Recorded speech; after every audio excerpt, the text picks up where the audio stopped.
Est-ce que c'est juste du chambrage sans aucune arrière-pensée ou est-ce que c'était à éviter en tant que capitaine, en tant que Lyonnais? Je pense sincèrement que c'est un problème d'éducation, surtout de la part des pseudo-supporters. Ouais. On l'a vu, on ne va pas énumérer les noms parce qu'il y a tellement de journalistes qui ont parlé de ça hier. Ils sont focalisés sur le geste de Nabil au lieu de se focaliser sur la bonne prestation de l'OL. Après, quand ça se passe en Espagne ou en Italie, il n'y a aucune personne qui rentre sur les terrains. Je tiens juste à signaler que Messi l'a fait à Madrid. Je pense que vous êtes tous connectés sur les réseaux sociaux. Et puis on a une photo de Messi et Ronaldo qu'on verra tout à l'heure avec Icardi également. Totti qui le fait contre la Lazio, et encore plus, c'est des mots qui étaient... Et il n'y a jamais eu de débordement. Donc aujourd'hui, c'est plus une question d'éducation de la part des pseudo-supporters, parce qu'on n'appelle pas ça des supporters. Après que les journalistes de Canal s'enflamment dessus, bon, on veut peut-être ternir l'image de ce garçon, mais pour moi, il n'y a rien de... Le geste en lui-même, il n'est pas... sur le coup, peut-être lui-même, il ne pense pas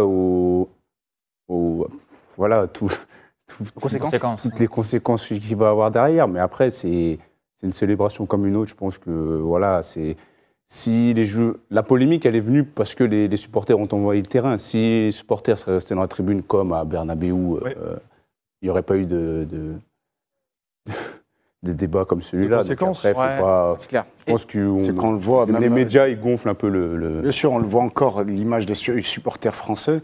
La semaine dernière, de Marseille au Portugal, après que Evra ait raison ou tort, je ne me prononcerai pas. Cette semaine a été chargée pour le foot français. Derrière, il y a encore des débordements de public français. Ouais. On ne voit pas ça en Angleterre, alors que le public est collé à la ligne de touche. Oui, puis surtout, on voit beaucoup ça à Saint-Etienne, régulièrement. On le voit aussi avec les fumigènes.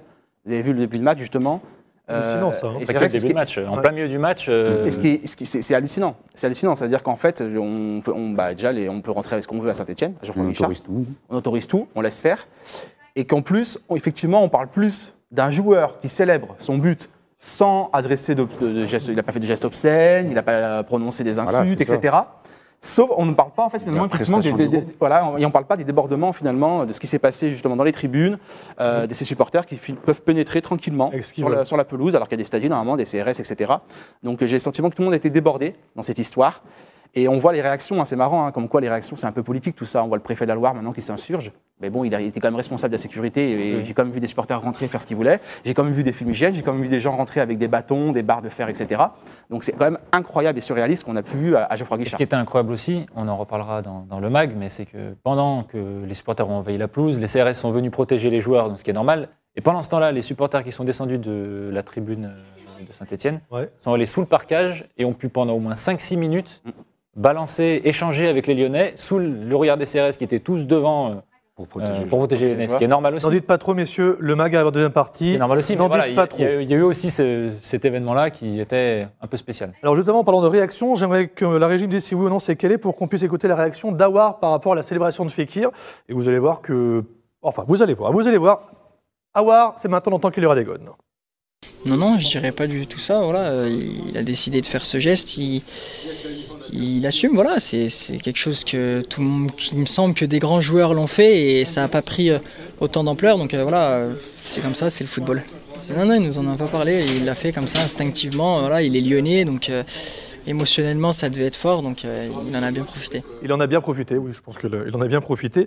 J'aimerais juste qu'on voit la photo du tifo des Stéphanois en début de match, qui mettait l'ambiance directement pour... voilà. Ouais, la haine, voilà, c'est ça. Non, mais encore une fois, c'est la haine, j'ai vu mort Lyon, etc.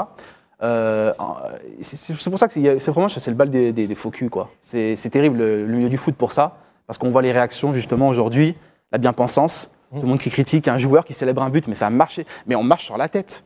Il faut arrêter, alors sinon on arrête de jouer au foot. Moi je suis d'accord avec Bruno Genesio dans sa déclaration. Ils sont focalisés sur le geste de Nabil au lieu de se focaliser sur le terrain. À un moment donné, il faut arrêter. T'entends les Stéphane Guy.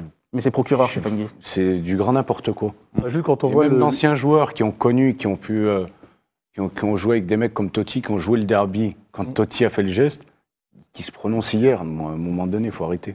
Non, mais quand on voit la qualité du tifo des Bad Guns et quand on voit le tifo des Stéphanois, on voit qu'on n'est pas tous pareils. Il faut juste pour ajouter que Juninho avait fait la même chose à Marseille, devant les supporters marseillais, que ça n'avait pas entraîné un un débordement. Cette question comme on reste dit. Et puis ça fait partie du derby, quelque part. c'est Ça fait partie du l'histoire du derby, Moi, c'est ce qui pas la m'énerve même aussi, c'est ces leçons, d'énormes leçons de. Et je suis désolé, je vais le dire, et ça va peut-être agacer. Je sais que ça va agacer certains de mes confrères parisiens. Mais voilà, les mecs qui sont à Paris dans leur canapé, etc., qui connaissent pas l'histoire du derby, qui connaissent pas la rivalité entre Lyon et Saint-Etienne, qui viennent nous donner des leçons de morale, de bien-pensance, encore une fois. Ça suffit, ça va s'arrêter. Paganelli, dis-tu comme Paganelli, on sait que c'est un ancien joueur de Saint-Etienne, faut pas l'oublier. Qui dit à Nabil, est-ce que tu regrettes? Il faut arrêter de regretter quoi? Il n'y a pas eu mort d'homme, il n'y a rien eu. Exactement.